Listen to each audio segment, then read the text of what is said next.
दान का पैसा चुराने के बाद आरोपी जंगल में पार्टी करते थे, वहीं पैसों का बंटवारा भी होता था। इस बीच खबर यह है कि आरोपी अविनाश शुक्ला ने चढ़ावा चोरी के लाखों रुपए खर्च किए और अपने रिश्तेदारों को दिए हैं। पुलिस सूत्रों के मुताबिक अविनाश ने अपने भाई की शादी में 5 लाख रुपए खर्च किए, रिश्तेदार को 6 लाख रुपए दिए, अपने दोस्त को करीब 3 लाख रुपए और महंगा फोन भी दिया गया। अविनाश ने कार भी इन्हीं पैसों से खरीदी थी, उसमें करीब 3.5 लाख रुपए उसने खर्च कर दिए थे। अब देखिए, एक एक जो सबूत है या एक एक जो जानकारी है वो एसआईटी की रिपोर्ट से निकलकर सामने आ रही है। 8 चेहरे तो हैं जो चोरी करते हुए पाए गए, लेकिन ये 8 चेहरे चोरी कैसे कर रहे थे, क्या क्या गलतियां हो रही थी, ये भी एसआईटी ने अपनी फाइंडिंग्स में साफ तौर पर मेंशन की है। विशाल प्रताप सिंह मेरे सहयोगी इस वक्त हमारे साथ जुड़ गए हैं। विशाल, ये एसआईटी साफ तौर पर बता रही है कि जिन बड़े नामों पर जिम्मेदारी थी वो बड़े नाम खामोश थे, बार बार उनको बताया जा रहा था। खासकर डॉक्टर अनिल मिश्रा की भूमिका संदिग्ध है। अब एसआईटी की जांच रिपोर्ट जब सार्वजनिक हो गई है, अनिल मिश्रा का नाम जब खुलकर सामने आ गया है, विशाल, आगे क्या उम्मीद रखी जाए? क्या गिरफ्तारी की तलवार लटक रही है उन पर?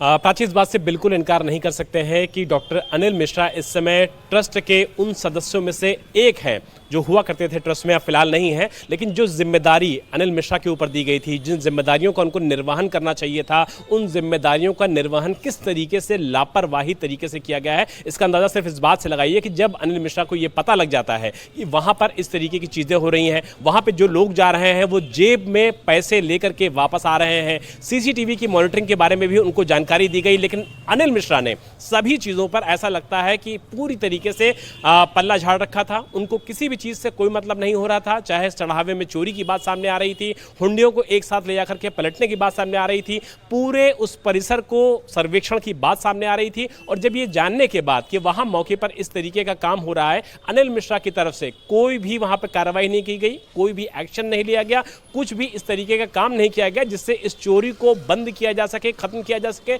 और आरोपियों को पकड़ा करके पुलिस के हवाले किए जा सके और उसके बाद उनसे उस रकम को बरामद किया जा सके। तो एसआईटी ने जो बातें लिखी हैं वो डॉक्यूमेंटेड है प्राची, और वो सारी बातें लिखी गई हैं वो अनिल मिश्रा के खिलाफ बहुत ज्यादा जाती हैं। और ऐसे में जब उनके ऊपर एक महत्वपूर्ण जिम्मेदारी थी, न सिर्फ एसबीआई बैंक के साथ साथ राम मंदिर का जो ट्रस्ट है उसके साथ साथ, क्योंकि एमयू जो हुआ था, जो एसओपीज का एमयू था, उस पे ट्रस्ट की तरफ से हस्ताक्षर अनिल मिश्रा के ही थे। यानी कि उन सारी चीजों को, एसओपीज को एक्टिव कराना, उसको फॉलो कराना और उसका क्रियान्वयन कराना, ये सारी जिम्मेदारी अनिल मिश्रा की थी। लेकिन अनिल मिश्रा अपनी जिम्मेदारियों से न सिर्फ दूर भागते रहे, बल्कि जानकारी होने के बावजूद अगर ऐसे क्राइम को नहीं रोकने में सहयोग करते हैं तो आप अंदाजा लगाइए कि उनकी भूमिका कितनी ज्यादा संदिग्ध है, कितनी ज्यादा खराब है। डॉक्टर अनिल मिश्रा ने कोई कदम नहीं उठाया, ये बताता है कि डॉक्टर अनिल मिश्रा कैसे खामोश हो गए और जानबूझकर ये सब कुछ होने दिया जो राम मंदिर के अंदर हो रहा था।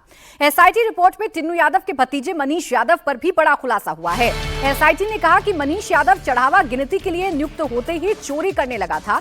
इसमें कहा गया है कि टिन्नू यादव की सिफारिश पर बैंक ने मनीष यादव को इस काम में लगाया था।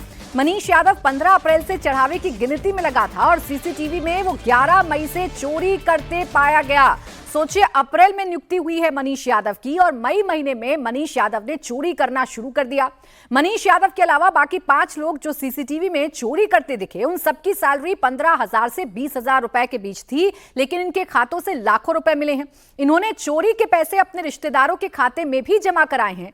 चढ़ावे की रकम से मकान और जमीन भी इन आरोपियों ने खरीदी है।